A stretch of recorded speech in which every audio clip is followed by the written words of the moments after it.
Alright, so when you get done drawing the outlines of all of your shapes in one-point perspective, you should have 10 things on there. The next step is to do shading. Now, as you look at the back of the room, it's farther away from you, right?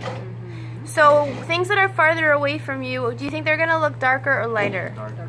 They're going to look darker.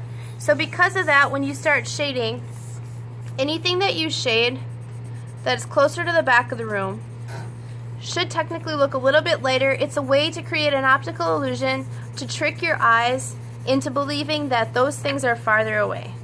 I'm using just the side of my pencil to get those dark grays. And then as it comes toward the front of the room, back toward me, what should I do? Make it lighter. Make it lighter, blend it out, yeah. We practiced making those value scales where it blended from dark to light. This is just the same thing, only it's on a bigger section than just a little square, okay? Oftentimes also, like where the walls meet up with each other, there's going to be a little bit of a dark shaded line there to show the difference between those three walls, okay? Now where's my light source coming from in my drawing? The ceiling, and there's a little light probably coming in from the window too, but my major light source in this room is going to be the ceiling. So my light is shining down.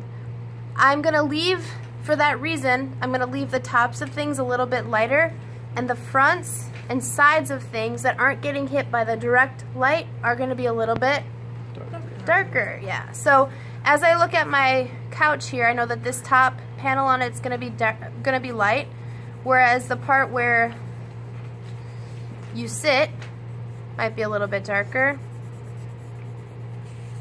And shading is going to be a good way as well to make your objects look like they're not quite so boxy. Because when you drew them with the outlines, they were a little bit boxy looking.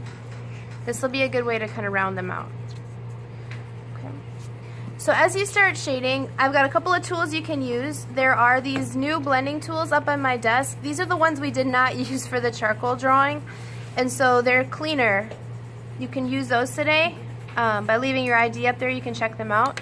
And they work really well if you want to make something look smoother. Okay? Start thinking about shadows too. My couch probably would have a little bit of a shadow underneath it just because the light's shining down on it.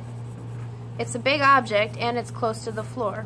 If you've got carpeting, you could think about how to create a texture, maybe with some even scribbly lines on your carpeting, okay? Just because I'm doing texture, does that mean I can forget about value? Nope. No, so with your texture, you would make lighter scribbly lines toward the front, and then darker scribbly lines if I want carpet toward the back to give it that fluffy look, okay? Maybe I'll put a little shadow underneath my bed too, just to show that it's sitting on the ground, to make it look like it's really standing out. Yeah. Bed frame? A bed frame? No, I was trying to say a floor bed. Floor bed, there you go, yeah. A bed floor. Yep, you guys are going to be famous. Okay, does anyone have any questions before we keep going? Your goal for today, like I have on the learning target on the board, is to show me that you can shade your drawing to show value. You need 10 objects, you need some value shading, and you need to have some signs of life in your drawing, like people are living there, okay? Does that have to be 10 different objects, or kind of like 5 windows?